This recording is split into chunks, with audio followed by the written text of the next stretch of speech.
Love life mo? Kamusta ang love life mo? Pink nga, di ba? Pink. Pinkish siya.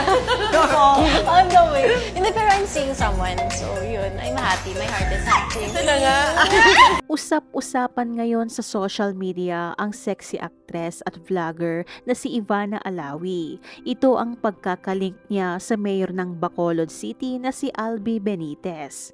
Matatandaang noong January ay inamin ni Ivana na happy ang kanyang puso dahil may love life na siya ngayon.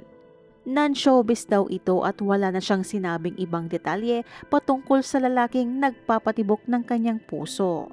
Sa mga hindi nakakaalam, si Mayor Albi Benitez ang owner ng Bright Light Productions na nagpo-produce ng mga TV show at pelikula. Sa February 6 episode ng OG Diaz Showbiz Update, napag-usapan ang paglilink kina Ivana at Mayor Albi Benitez matapos di umanong maispatan silang magkasama sa Japan at sa Baguio City. Ayon kay OG, kailangang linawin agad ito ni Ivana para hindi na lumalapa at mabigyan ng mali siya. Dati na raw kasing nalink si Ivana sa isang congressman.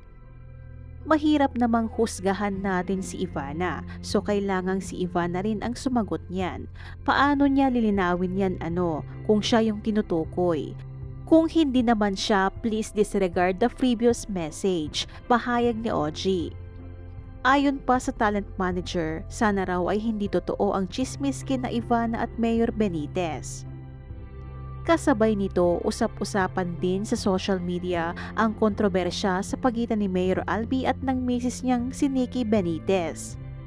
Ayon sa ulat, hanggang ngayon ay magkasama pa rin daw ang mag-asawa sa isang bahay at wala pang kasiguraduhan kung magfa-file sila ng annulment. Narito naman ang mga naging reaksyon ng mga netizens kay Ivana at Mayor Albi. Sana hindi si Ivana. I will be very disappointed sa kanya pag nagkataon. I hate homewreckers. Sana nga hindi totoo about Ivana and that mayor. My gosh, Ivana, wag sayangin kung anong meron ka. Sana nga hindi si Ivana. Ganda ng showbiz career niya and her YT channel is doing well. Laki ng views sa mga vlog niya. Sana huwag niyang sirain ang good image niya sa isang politiko na may pamilya na. I don't think Ivana is not that stupid. She is too intelligent, may dignity and very blessed para sirain ang buhay at karir niya. Much more ang makasira ng pamilya.